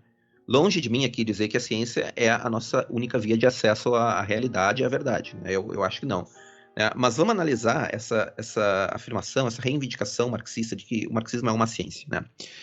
Uma ciência, qualquer ciência, né, ela precisa mencionar de forma clara quais são as condições que, caso forem observadas, né, essa ciência é refutada, né, essa teoria é refutada, né? Ou seja, uma teoria científica, ela precisa estabelecer as condições da sua refutação, né? Uma teoria diz, uma teoria científica precisa dizer, se X, Y e Z forem observados na realidade, então essa teoria é falsa. Até esses fenômenos X, Y e Z forem observados na realidade, a teoria pode, né, de repente, ser tomada provisoriamente como uma teoria, né, que explica bem a realidade, se não existir uma que explica ainda melhor. Isso é uma teoria científica, né? O marxismo nunca estabelece esses critérios, né? Quais são as condições, né, que refutariam a teoria? Nunca, não existe isso. Ou seja, por exemplo, quando a gente diz que a descrição que o Marx faz da sociedade capitalista é uma descrição muito simplista, ou até mesmo falsa, é uma descrição falsa de fato, quando a gente mostra que essa descrição não abarca toda a complexidade da sociedade, O que a gente geralmente recebe como resposta é algo mais ou menos nessa linha, assim. Ah, mas veja bem, peraí, tu não entendeu o Marx direito. Ele nunca disse, né, que as relações econômicas determinam tudo na sociedade. O que tudo na sociedade é reduzido ao seu aspecto econômico. Não. O que ele diz é que, em última instância, o fator econômico é o fator decisivo. Beleza, tudo bem. Mas quando a gente vai tentar entender o que exatamente quer dizer isso, né, e a gente mostra exemplos assim, mostrando que realmente não é bem assim, não tem como ser assim, o que exatamente ele quer dizer com isso, o marxista ele sempre vai reformular a teoria dele. E nunca ele estipula as condições de refutabilidade dessa teoria. Então, o que eu estou querendo dizer aqui é que o marxismo ele não é de forma alguma uma teoria científica. Né? O marxismo não é científico. O que o marxismo tem todos os elementos de uma religião. Né? Não todos os elementos, mas assim, por determinados pontos de vista, a gente pode, inclusive, descrever o marxismo como uma religião. Né? Embora eu acho que, epistemologicamente, é muito mais razoável crer em religião do que crer em marxismo. Né? Mas, assim, em certo sentido, o marxismo é uma religião, ele é uma escatologia, ele é uma soteriologia, uma teoria da salvação, né? E é algo extremamente perigoso porque é uma religião, uma soteriologia, uma escatologia sem Deus, né? Não existe Deus no marxismo. Ou, na verdade, né, os deuses do marxismo talvez sejam os próprios condutores do movimento, né? Ou seja, é por isso que o marxismo, né, é algo extremamente perigoso. É uma ideologia, uma doutrina que tem a capacidade de inspirar nas pessoas a mesma paixão que a religião inspira. Mas a diferença é que, ao invés de prometer a salvação eterna, o marxismo, na verdade, promete um paraíso terreno, né? A reformulação completa e total da sociedade. E para alcançar essa reformulação, alcançar esse paraíso terreno, tudo é permitido, tudo é justificado, inclusive tortura e genocídio. É realmente um fenômeno extremamente perigoso e justamente ele consegue muitos adeptos, né, justamente pelo fato de que o marxismo ele muitas vezes trabalha com meias-verdades, né? Meias-verdades que aí acabam dando credibilidade à teoria. E eu acho assim, vou fazer uma pequena divergência em relação ao que tu falou, que é o seguinte. Eu acho que o marxismo, né, quando ele se propõe como ciência, né, ele se propõe a partir de um modelo que a maioria das pessoas muitas vezes não faz essa distinção. Tá? E isso se encontra numa obra lá inicial do Marx, né, escrita com Engels, chamada Ideologia Alemã. Tá? Tem um trecho ali muito famoso da ideologia alemã, se não me falha a memória, né, nas teses contra Feuerbach, que ele diz assim: até agora os filósofos se contentaram em interpretar a realidade, né, sendo que agora a função da filosofia deveria ser, e nesse sentido da ciência, né, conhecimento, deveria ser transformar a realidade. Tá? Então, esse é o primeiro elemento. Né? Para o marxismo, a teoria, o valor da teoria não está, né, em descrever e fornecer uma explicação causal, né, sobre a realidade. Até porque não existe a realidade. Né? A realidade para o marxismo é o movimento da história, é a mudança histórica, né? Que, segundo eles, convergiria, então, digamos assim, a uma situação de evolução que levaria a uma sociedade perfeita, né? Uma sociedade totalmente conciliada, né? Onde os seres humanos não mais praticariam a violência, não mais roubariam uns aos outros, não oprimiriam uns aos outros, né? Não haveriam grandes divergências entre cada um, todos viveriam perfeitamente conciliados, né? Não haveria mais uma distinção, inclusive, entre o coletivo e o individual, na medida em que há uma plena identificação entre o que eu desejo e o que a sociedade oferece. Tá? E esse permanece como um horizonte. Tá? Ao ponto que o Marx chega à conclusão, no fundo, de que isso, né, eu teria que contradizer a realidade tal como ela existe. E daí o efeito da mudança, né? A ideia de que a sociedade e a realidade tal como ela existe, ela não pode ser considerada como um dado, e sim como uma matéria a ser moldada pelo processo revolucionário. Mas aí é que tá. E aí, só complementando, aí é justamente o elemento soterológico, né? Que no fundo é a ambição de todos os projetos, gnoses, né? Baseado em gnose, né? Que é a frase lá da serpente. Né? Exato. Serão como deuses, né? Ou seja, não é o conhecimento da a árvore do fruto proibido, não é o conhecimento da verdade e da mentira, no sentido de que ao comer do fruto eu passo a conhecer a verdade e a mentira, mas sim ao comer do fruto eu passo a ter a tentação de estabelecer o que é verdade e mentira, o que é bem e mal, né? Segundo as minhas próprias inclinações e desejos, né?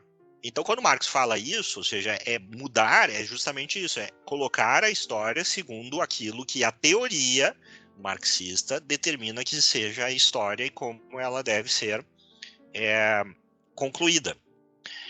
E aí e a única forma de fazer isso é reduzi-la ela a um princípio absolutamente anti-humano.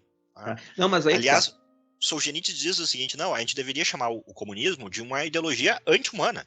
Ser anticomunista é ser humanista, na medida que o comunismo é anti-humano, né? Ele nega aquilo que a humanidade tem sido, né?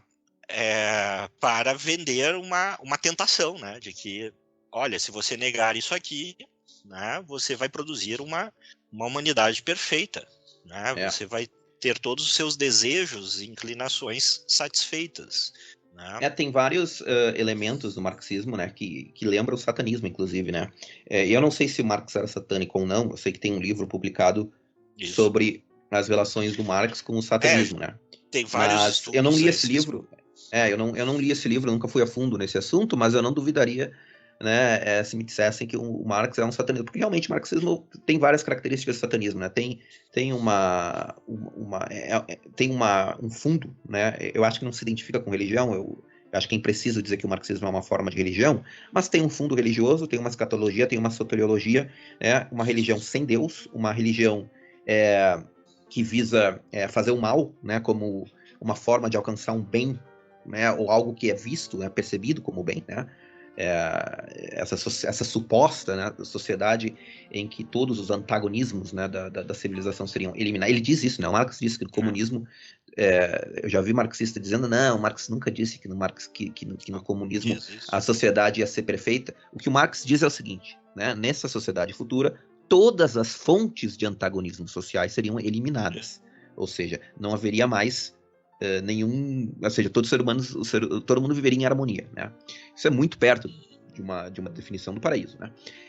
Ou seja, todos esses elementos, para mim, mostram que o marxismo tem alguma ligação, ou talvez semelhança, né? Ou ligação, ou semelhança, ou tangencia o satanismo. Né? Mas isso é um outro assunto bem mais profundo e difícil de discutir, né? No momento eu não tenho... Até porque as pessoas têm uma visão muito caricata, né? Quando se fala de satanismo, luciferianismo, como se fosse alguém lá que está vestido de preto, que vai fazer rituais no cemitério, etc. Não é isso, né? Embora então, isso exista assim, também, né? Mas não é só exista isso. também, mas é irrelevante, digamos assim, né? Para aquilo que a gente está sendo discutido. Quando se fala de satanismo, é uma revolta contra digamos, contra a realidade, né? É uma revolta contra a ideia, pelo menos, da realidade como criação, né? Advinda de Deus, né? E negação de que, então, você precisa estar, digamos, se submeter a essa realidade e ser grato, né? Pela criação, né? Por um ser superior que criou você sem precisar ter criado você, né? Deus, digamos assim, sendo infinito, ele não nada a ele é acrescentado ao nos produzirmos, né? Digamos assim, ao nos criar, né? E criar o que existe. Então esse é um assunto assim bastante complexo, né? De certa forma, ele é discutido, inclusive, pelo Kolakowski, né? Quando ele vai falar da dialética e tal, lá no início da sua obra. Mas eu queria chamar a atenção sobre esse aspecto, né? Nenhum marxista ele vai discordar do nosso tom, né? Que a gente está dando a isso, mas nenhum marxista vai negar de que a ideia dele é que a teoria deva servir a isso que ele diz que é o progresso da humanidade, a libertação da humanidade. Então, eles mesmos entendem que a ciência, né, não é aquela ciência no sentido tradicional da palavra, e que, inclusive, não é o conceito de ciência moderna. Né? Exato, ou seja, aí a esse é um ciência ponto. tradicional é essa, é conhecer a realidade para contemplá-la, para, de alguma forma, entrar em equilíbrio, né, com essa realidade, que é a visão que está lá sendo defendida, por exemplo, no C.S. Lewis, né, em Abolição do Homem, que nós analisamos aqui. Né? Vejam lá o episódio, a ideia de que a realidade existe, que existe uma moral objetiva e que o conhecimento serve para contemplar e, de alguma forma, né, digamos assim, buscarmos nos adequarmos a isso. Né? Por mais que essa adequação nunca seja completamente perfeita. Né? Bom, aí a gente já entraria em outra discussão, né? O contrário disso, que é o que o C.S. Lewis fala, né? E brinca com essa ambiguidade do termo abolição, né? Digamos, abolir o homem, né? Abolir no sentido de que, dentro dessa visão, você tem que extirpar o ser humano, tal como ele se constitui hoje, para que ele e a sociedade, né? O da teoria não é de explicação, mas sim de transformação. Quem leva isso ao limite é a Escola de Frankfurt. A Escola de Frankfurt vai dizer, né, a função da teoria é criticar. E ao criticar, você desconstitui a realidade para que uma nova realidade dos escombros dessa possa surgir, né, a partir do trabalho da crítica, a partir do trabalho da desconstrução crítica da realidade. Tá? Então, nenhum marxista vai defender essa visão, né, da ciência como mera descrição e explicação da realidade, mas uma explicação que visa a transformar a realidade, a instrumentalizar o conhecimento para reconstruir a realidade segundo um plano pré-definido, etc., que ele pressupõe ser correto e justo, porque, afinal de contas, ele emana, né, dessa entidade, aí sim, messiânica, que é o proletariado. Não, mas é exatamente esse ponto né, que evidencia o caráter anticientífico do marxismo, né? Porque a ciência, né, ao menos a ciência teórica, né, o objetivo é realmente descrever a realidade e contemplar, né? É evidentemente que, em certos casos, né, a gente pode, inclusive, aperfeiçoar o nosso conhecimento, melhorar o nosso conhecimento por meio, né, do contato com a natureza. Né? Por meio da transformação da matéria, por exemplo, a gente pode muitas vezes descobrir coisas que a gente não descobriu antes, né? Mas veja, a técnica e a ciência, elas, por mais que eu tenha paralelos, elas não são condições uma para outra. Exato. Né? Muitas tecnologias funcionaram antes mesmo de se descobrir qual é o princípio sobre os quais elas se baseiam, qual força da natureza, etc. Né? A discussão não é técnica versus ciência, é a visão sobre, digamos assim, o que é a verdade. A verdade é compreender a realidade e partir da ideia de que a realidade, né, ela é um dado objetivo, existe uma ordem e cabe a nós conhecermos elas por diferentes meios, ou a realidade precisa ser negada em nome de algo superior advindo da razão humana. Não, mas o que eu estava dizendo é o seguinte, epistemologicamente é possível, através do contato com a natureza, né, conseguir conhecer a realidade, né, e descrever essa realidade de uma forma melhor. Por exemplo, sei lá, um médico está fazendo uma né, cirurgia, ou sei lá, está fazendo uma cirurgia num paciente, aí, né, descobre coisas do corpo humano que ele não tinha descoberto antes. Nesse nível, por exemplo, ou seja, dá para a gente aumentar o nosso conhecimento científico através do contato com a natureza, né, através, né, de colocando a mão na massa, como diria o Marx. Mas isso, né, não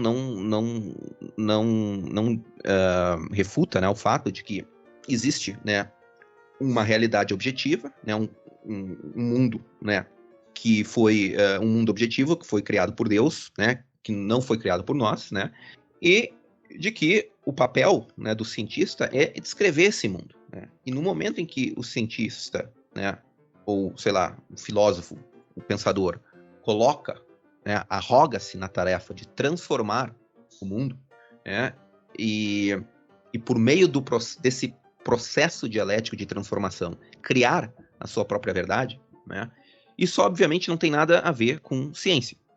O marxismo pode até chamar de ciência. Não, ciência é isso. Eu defino. O marxista pode até definir a ciência dessa forma. O fato dele definir a ciência dessa forma não faz com que a atividade intelectual marxista seja ciência, né?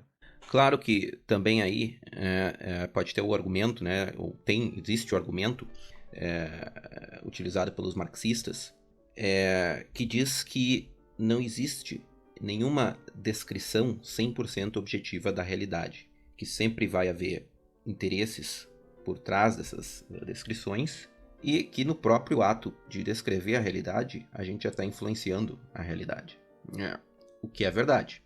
Mas assim, a objetividade da descrição ela pode variar de 1% a 99%. Né? Claro, não existe nenhuma descrição científica que seja 100% objetiva. Né? Mas o grau de objetividade ele pode variar muito. Né?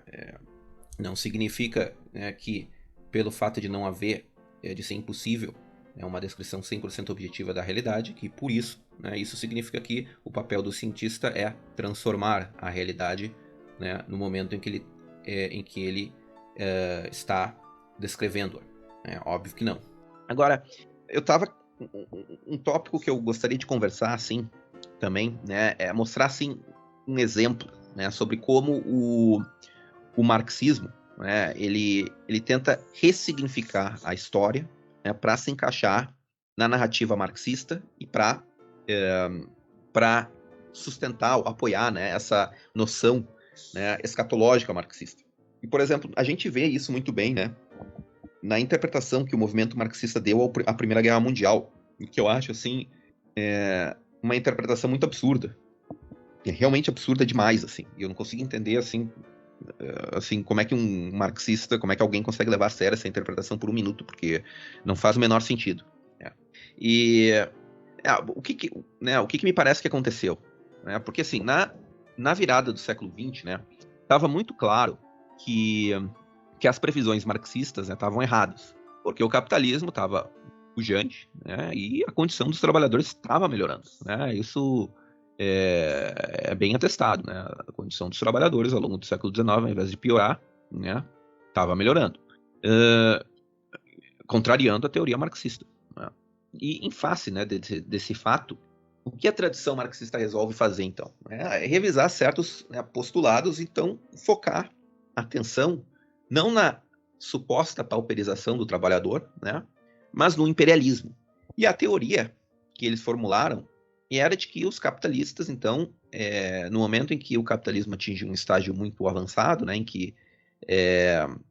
que as economias nacionais já são controladas por oligopólios, esses capitalistas, então, precisam de mercados externos, né, para poder escoar a sua produção e os seus investimentos. Essa é a teoria né, que o Lenin descreve, né, essa é a teoria do Bukharin, né, nesse livro, O ABC do Comunismo. Né? E qual é a teoria? A teoria de que, né, como não havia mais mercados consumidores domésticos, a taxa de lucro dos capitalistas estavam caindo, né? Então, de acordo com essa concepção, os capitalistas faziam lobby nos governos nacionais para que eles, então, invadissem, né, e conquistassem outros países, para conquistar mais mercados, escoar essa produção e continuar lucrando. Né? Primeiro, essa noção é muito absurda. Primeiro que é possível, né, fazer comércio exterior sem conquistar outros países. Né? O Brasil, no século XIX, fez muito comércio com a Inglaterra. A Inglaterra não invadiu o Brasil, não me lembro, pelo menos. Né? A Inglaterra tem invadido o Brasil e conquistado o Brasil na espada, né, no século XIX. Claro, pode, né, colocar, né, dizer, teve influência aqui, a Inglaterra fez lobby, isso, tudo bem. Pode até ser discutível, certas questões políticas são discutíveis, mas o Brasil não virou uma colônia da Inglaterra. Né? Dá para fazer livre comércio sem, né, entrar, invadir e anexar um país. Mas assim, e aí, pessoal, beleza? Teve uma pequena instabilidade aqui na gravação. A conexão caiu, mas a gente já está de volta, né? Então, o que eu estava dizendo é que a tradição, né, marxista, em face do fato de que os trabalhadores, né, estavam melhorando as suas condições, né, ao invés de piorando, né, no capitalismo, né, os salários não estavam diminuindo, né, eles não estavam se pauperizando como o marxismo previa, né. Então a tradição marxista resolveu revisar, né, não revisar, mas focar a sua atenção não na pauperização do trabalhador, mas no imperialismo. E a teoria era que os capitalistas, né, precisam de mercados externos para poder escoar a sua produção e os seus investimentos, porque no estágio do capitalismo, né, as economias nacionais já estavam suficientemente oligopolizadas, né, mas isso não significava que a competição iria parar aí, né, porque é da natureza do capitalismo essa competição desenfreada, né, de acordo com o Bucarin, e por isso, né, a próxima etapa, né, no momento em que os mercados nacionais já estavam dominados, a próxima etapa era a concorrência internacional. E então, né, de acordo com essa concepção, então os capitalistas fizeram lobby, né, com os governos nacionais para que eles invadissem e conquistassem outros países, né, para conseguir mais mercados. Mas essa noção, assim, ela é muito absurda, né, por vários motivos. Né? Primeiro, é possível fazer comércio externo sem conquistar um país. Ninguém precisa ir lá conquistar um país, anexar, né, ser uma potência imperialista para fazer comércio com aquele país, né? Mas o principal motivo, né, de que essa tese não faz o menor sentido é um motivo muito mais simples, né? Né, e muito mais empírico. Não existe assim nenhum dado empírico, né, que sustente essa tese. Ela é inteiramente absurda, né? É uma completa falsificação da história, né? Porque há vários historiadores, né, e historiadores sérios que mostram que, em primeiro lugar, esses países, né, importavam mais do que exportavam, essas potências imperialistas. E não faz nenhum sentido um país, né, importar bem se ele já está superlotado, né, de produção e precisa encontrar outros mercados para escoar essa produção, né? E muitos países imperialistas, né, como a Itália, a Rússia e a Alemanha também, não tinham bens de consumo para exportar, né? Na verdade, o que eles exportavam, né, eram pessoas, né, e não bens de consumo, né? A gente é do sul do Brasil, lá tem uma imigração forte, né? Teve, né, uma imigração forte de italianos e alemães, né, dessa época, porque não é que não havia bens de consumo suficiente para todo mundo, né? Havia poucos, né? Havia uma relativa escassez, né, dada a população, né? Ou seja, não faz mais nenhum sentido dizer que não há mais mercados internos para serem conquistados, logo a gente vai ter que conquistar mercados externos, né? E depois, países como França e Inglaterra, né, que de fato exportavam bens de consumo, né, e bens de capitais, eles eram de fato países exportadores, né? Eles exportavam principalmente para o sul da Europa, né, e para os Estados Unidos na época, né, e também para o leste europeu, né, a Rússia era um grande mercado consumidor desse país também, né? E a América Latina em determinado período, né, em certa escala. Mas eles não exportavam para países de terceiro mundo, né? Ou seja, eles não eram potências assim que iam lá anexar o país para poder despejar lá os bens, né? Isso não faz o menor. E como é que a população local vai comprar sem poder aquisitivo? Isso também não faz o menor sentido, né? Ou seja, não é, o foco, né, comercial desses países não eram os países africanos e asiáticos, né? O foco eram outros mercados, né? E o que muitos historiadores apontam também é que os países europeus, eles geralmente gastavam mais do que arrecadavam com as colônias africanas e asiáticas, né?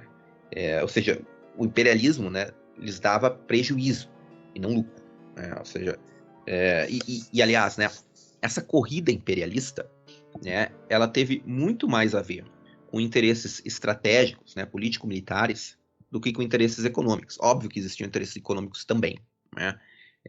Mas o principal motivo era, de fato, interesses estratégicos, né, políticos. E, assim, as causas da eclosão da Primeira Guerra Mundial, o que exatamente foi a Primeira Guerra Mundial, por que né, naquele momento os países europeus resolveram entrar em guerra, isso é um dos grandes debates da historiografia moderna. Assim, ninguém nunca entendeu direito o que causou a Primeira Guerra Mundial. É um mistério. Só os marxistas parecem ter, mas assim, né? Só os marxistas, né? Parecem ter uma resposta pronta. Só os marxistas parecem ter entendido, né? Eles têm uma fórmula, assim, exata do que exatamente aconteceu na Primeira Guerra Mundial. Ah, não, os mercados nacionais já estavam é,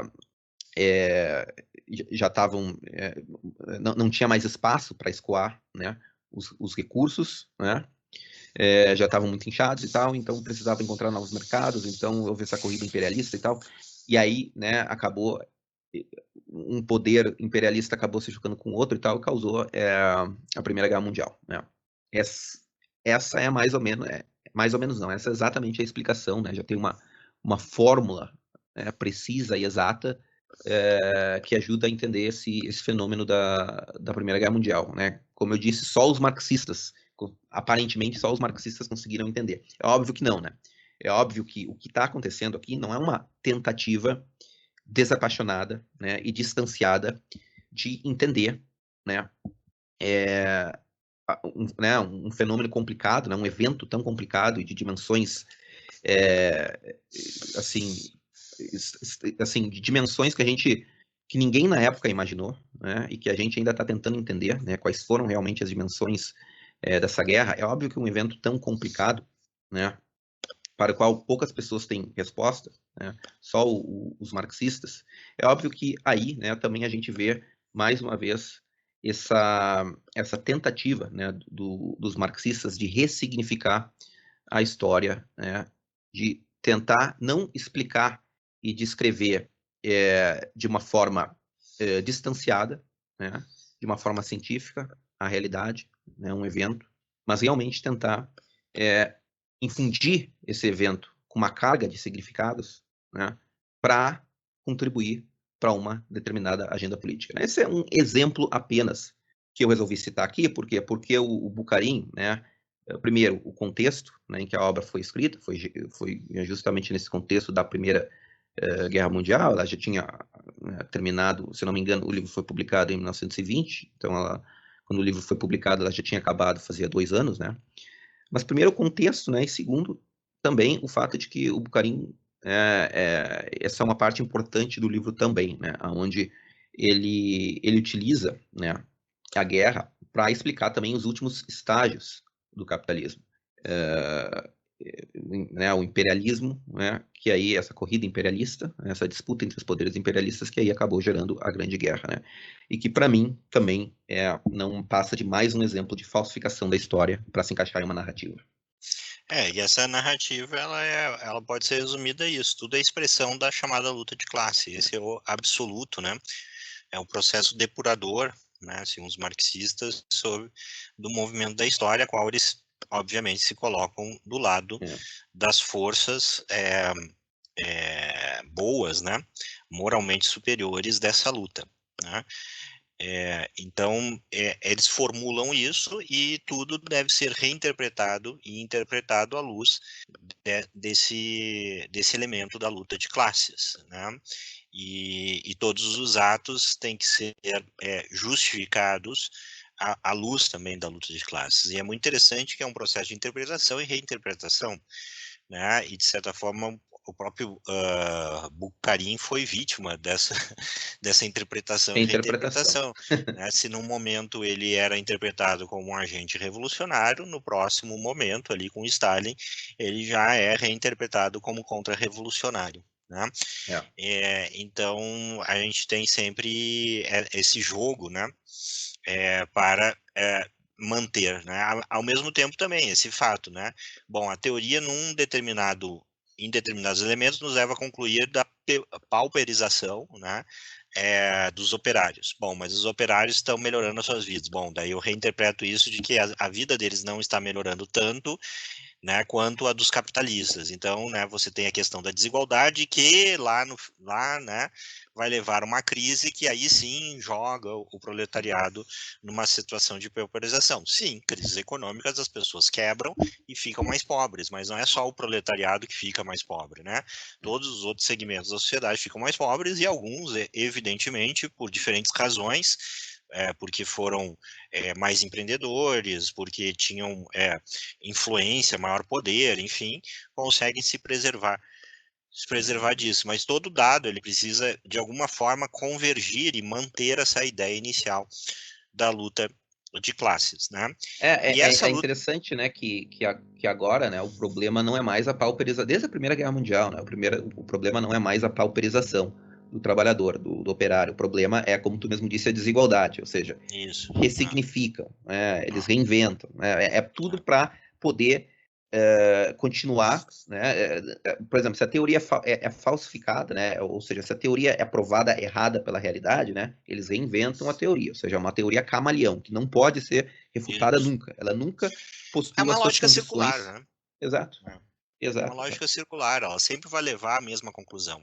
Independente dos dados que ela é confrontada, eles sempre vão ser é, interpretados e reinterpretados para se chegar sempre à mesma conclusão. Agora, o que eu acho que isso traz de pior, né, e como eu disse, a própria biografia do Bucarin demonstra, é uma justificação plena para a violência, né, e por É, uma, digamos, uma suspensão, né, é, de um ceticismo saudável com relação ao poder, né, em é. mãos humanas. Porque a reivindicação do Bucarin, ao longo do ABC do comunismo, principalmente na segunda parte ali, né, naquilo que eu chamei de terceira parte, na verdade, do livro, né, quando ele expõe as ações a partir da ditadura do proletariado, etc., é a ideia de que tudo aquilo que a burguesia mobiliza de poder, né, o problema não está nessa concentração de poder, né, está no fato de estar nas mãos da burguesia. A hora que ela passa de mãos para o proletariado por meio do seu partido, né, imediatamente isso vamos colocar assim, moralmente ressignificado como algo bom. Né? Exato. Guerra civil, extermínio, concentração de poder econômico, etc. Mas veja o seguinte, né? E eu acho que o próprio Olavo falava isso, né? Que eu acho que é interessante. Um dos momentos ali, eu não sei se foi no True Outspeak, em algumas aulas dele, em alguma aula dele do seminário, né, do curso online de Uhum. filosofia, aonde ele diz o seguinte: no caso do socialismo é ainda pior, né? Porque não se trata meramente de concentração de poder econômico, se trata de concentração de poder político para concentrar o poder econômico nas E mãos de quem por concentra meio o dessa. poder político. Então eu tenho que criar uma estrutura de poder acima da estrutura de poder, né, que eu viso superar. Então não é que a reivindicação do Bucarin e dos marxistas seja, não, nós queremos ter o mesmo poder que a burguesia tem. Não, nós queremos ter um poder maior do que a burguesia tem, isso dando de barato de que a gente pode representar o Estado, a luta política como uma luta de classes, e que as classes agem, digamos assim, né, em conluio, em harmonia com seus supostos interesses. Né? Essa Eu já é vou uma deixar de outra barato grande isso daí, discussão, né? eu vou deixar de barato, vamos supor que isso exista, mas se eu analiso dessa perspectiva, ou seja, para eu derrotar a burguesia, eu tenho que ter meios de poder superiores à própria burguesia. Especialmente quando se trata da fase, digamos assim, entre aspas, de limpeza da sociedade, de extermínio da burguesia. Porque, como o próprio Bucarin diz, e vários marxistas diz, a burguesia não vai abrir mão do seu poder pacificamente.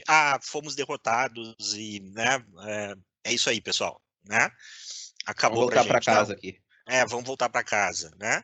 Não, eles mesmos dizem, não, nós precisamos então de ter um controle, um exército superior, forças, armas superiores à burguesia, né? Então se trata de uma reivindicação de poder ainda maior do que aquela que eles criticam e dizem que a burguesia tem, né? Nos escritos vamos colocar assim, dos ideólogos da burguesia, não há, digamos assim, uma petição, né, de poder tão grande a qual os marxistas fazem, que é de reestruturar por completo a sociedade em todos os seus patamares, inclusive decidindo que grupos sociais devem ser incorporados e que grupos sociais devem ser extirpados nesse processo. É. Né? Se algum marxista discorda do que eu estou falando, me mostre aí, né, aonde está em John Locke, por exemplo, aonde está em Edmund Burke e outros, digamos, intelectuais burgueses, essa reivindicação de que determinados setores né, precisam ser eliminados da sociedade para que uma sociedade plena de livre mercado, etc., etc., possa existir. Eles não vão encontrar, por quê? Porque a reivindicação, né, de poder que os marxistas fazem é muito maior do que qualquer outro movimento político moderno, só equiparado às suas ramificações a outros socialismos, né? Nacionalsocialismo, socialismo eugenista, enfim, né? Aí, bom, aí a gente pode depois discutir, né, em outro momento, em outro episódio, a variabilidade dessa ideia. Mas o fato é que existe uma reivindicação aqui muito clara e explícita de que há um domínio absoluto, né, pleno, né, cuja, digamos assim, o caráter benéfico é tão absoluto, que guerra civil, né, Genocídio. Ditaduras absolutamente implacáveis são justificáveis. Tá? Não concorda comigo? De novo, pegue lá no Bucarim, nesse livro, e me mostre aonde isso não está sendo dito. E eu vou No dizer. próprio Manifesto Comunista, né, o Marx Ah, diz, no final do Manifesto Comunista, o Marx é bem claro, né, da necessidade de uma ditadura brutal, e o Engels também diz, tem um panfleto depois, né, que eu acho que, inclusive, muitas vezes vem junto com o Manifesto Comunista, né, de perguntas e respostas, em que ele menciona com todas as letras, né, inclusive tem uma pergunta, a ditadura do proletariado vai ser violenta, alguma coisa assim, e o Engels responde sim, vai ter que ser, não tem outro jeito. Não tem outro jeito. Né? Eles vão falar. Então não há nem. Ou seja, quando se fala no pragmatismo, é isso, é a aceitação plena da violência. Né? Ou seja, tudo é justificado à luz da revolução. Né? E isso se encontra posteriormente em vários intelectuais marxistas, inclusive no Hobsbawm, historiador marxista e famoso, contemporâneo. Né? Onde ele foi perguntado se os crimes de Stalin tivessem dado luz, tivessem parido o regime comunista, se aqueles milhões de mortes teria sido justificado. E ele diz sim. Ele diz que sim, que isso, né, é um preço, digamos assim, justo, né, para trazer esse modelo de sociedade que eles propõem como, né, digamos assim, justificam uma inevitabilidade. Nós estamos apenas trazendo, né, o bem, né, absoluto para a história, né? Inevitavelmente a história converge para esse bem absoluto e nós somos os agentes desse processo na história. Portanto, né, tudo que nós fazemos é justificável nesses termos. Tá? Agora, será que nós não estamos assistindo hoje ainda esse mesmo tipo de reivindicação a partir de outros rótulos, de outras bens, né, absolutos, imanentes? Né? Eu acho que sim. Não vou nomeá-los aqui, né? Demoraria e até mesmo, eu acho que todo mundo que está nos ouvindo já mais ou menos sabe, né?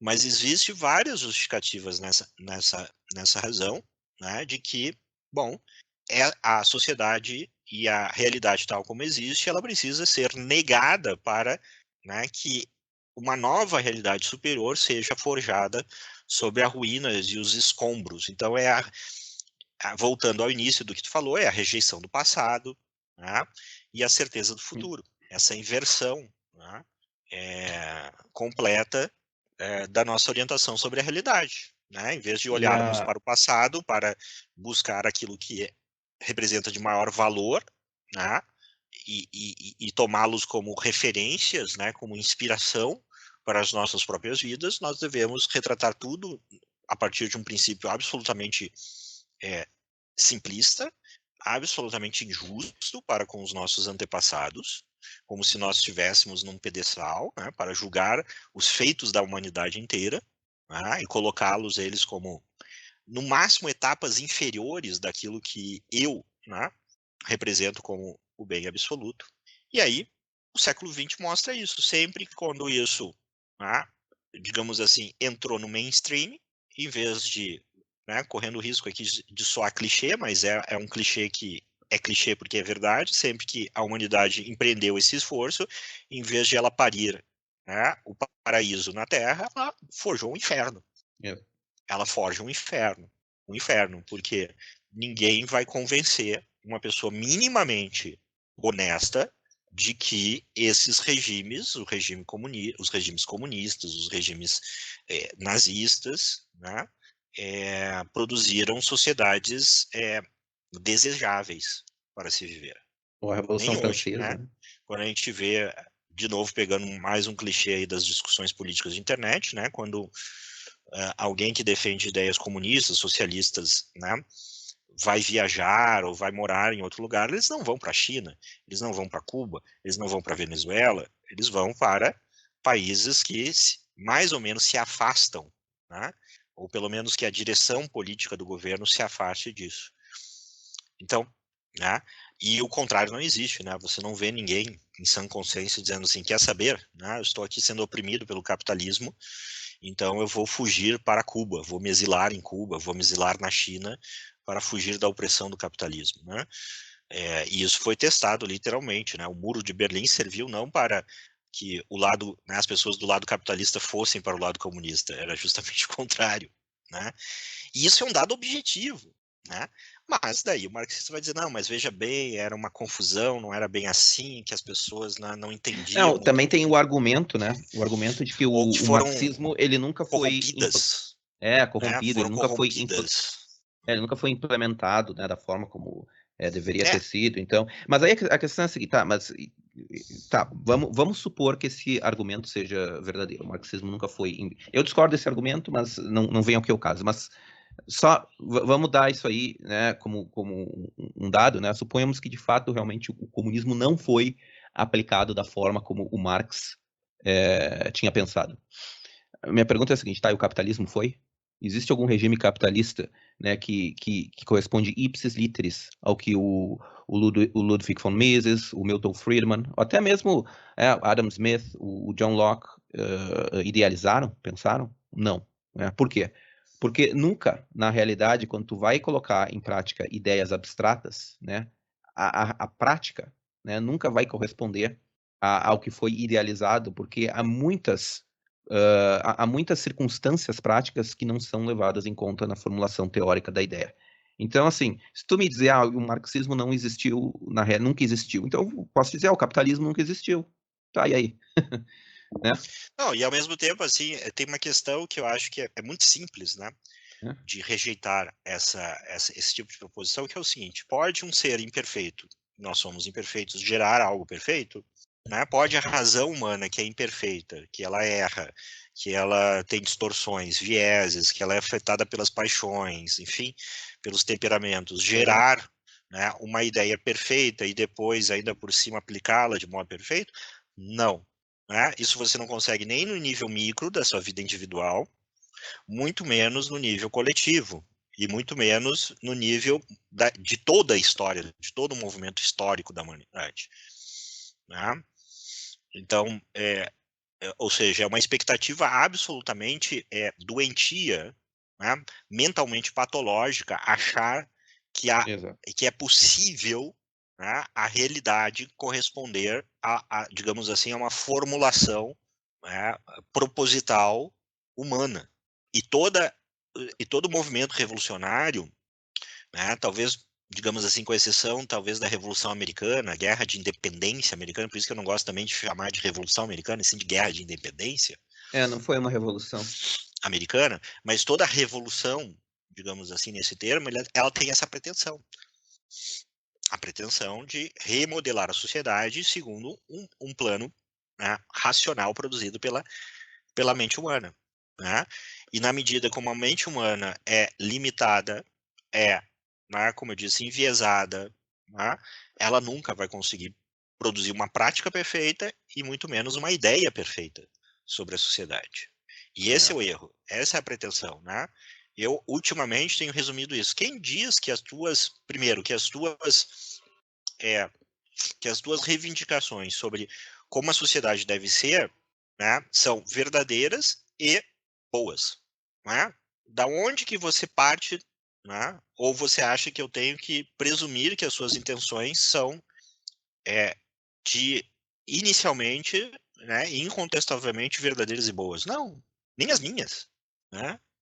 Qualquer um minimamente, né, com alguma idade, digamos assim, vai olhar assim, poxa, naquela hora ali eu errei. Aquilo eu imaginava que era uma coisa e no fundo se demonstrou outra. Isso que eu fiquei revoltado, na verdade, foi culpa minha. Tá? Se isso, no nível individual, microscópico, né, já apresenta esse nível de complexidade, imagina né, no movimento histórico de transformação da sociedade. É absolutamente absurdo, mas é sedutor. Mas aí é que tá, né? Por isso que a gente consegue constatar que o Marx ele é de fato tratado como um profeta, né? É. Que realmente Não, que é um descobriu a sedutor. chave da história, que descobriu Né? as leis inexoráveis da história. E é muito É, interessante que ele faz isso, né, sem, digamos assim, sem nunca ter trabalhado numa fábrica, sem nunca ter tido contato com o proletariado, né? Isso daí não sou eu que estou falando, mesmo biógrafos marxistas falam isso, ou seja, Marx nunca trabalhou um dia na vida dele dentro de uma fábrica. que o Né? Marx era um cientista, né? Ele estava buscando as Cientista leis de inexoráveis. gabinete, de gabinete, né? A gente fala isso, era um cientista de gabinete. Né? Ele conhecia o proletariado tal como ele o colocava na sua mente, né? Mas o proletariado concreto, Carne e osso. de carne e osso, nunca, ele não partiu dali, entendeu? Se a gente reconstrói a maneira como ele chegou por um exercício intelectual, começou ali com uma discussão dos hegelianos, depois ele conheceu lá o socialismo, depois ele conheceu a economia política, blá, blá, blá, até chegar aquilo que ele pretendia chegar. Alguns estipulam que isso já estava lá na juventude quando ele negou a Deus, apostatou, né? E até isso é um fato, tá, pessoal? É só ir buscar lá, né? Que o Marx na sua juventude escreveu lá um poema, né? Satânico, né? Etc. Né? Eu não conheço muitos detalhes desse poema, não li, mas isso é um fato, né? Inclusive eu acho que, inclusive, naquele site Marxist Archive está lá essa peça de teatro, poema, não sei. Né? Então, foi um exercício intelectual. Né? Mas daí isso foi sendo elaborado com a prática política dele. Bom, mas isso não deixa do fato de que a prática política dele estava orientada, né, pelo exercício intelectual que ele se propôs a fazer ao longo da vida. Né? Então, eu acho que essa discussão, ela, como diz, tem várias ramificações, né? Por ser um livro simples, esse ABC do comunismo, ele nos permite, então, né, desdobrar, ter uma visão panorâmica desses erros, né, e entender como, digamos, isso está presente ainda hoje em diversas correntes políticas, mesmo que elas não reivindiquem, né, explicitamente o rótulo de marxistas ou de comunistas. Né? É uma ideia muito influente, essa ideia de, a partir de um julgamento total sobre a realidade, reivindicar um poder total para redefini-la segundo, supostamente, um padrão moral mais elevado, concebido por mim, né, pelo teórico, pelo representante de um determinado movimento político. Essa pretensão, essa tentação, eu diria, né, ela ainda está muito presente nos dias de hoje. Né? Então é isso, pessoal. Espero que tenham gostado dessa nossa discussão. Recomendamos que leiam aí o livro do Bucarin, quem não conhece, tirando as suas próprias conclusões.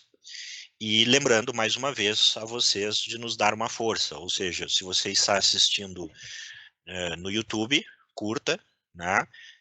Assine aí o nosso canal, né? Aperte ali o sininho, né? Como se diz, comentem, né? E nas outras plataformas também, se você está ouvindo nas outras plataformas também, né? Faça isso, compartilhe e nos ajude aí a expandir o nosso trabalho para os seus amigos e inimigos, como nós gostamos de falar brincando aqui. Muito obrigado, fiquem com Deus e até a próxima. Muito obrigado, pessoal. Fiquem com Deus e até a próxima também.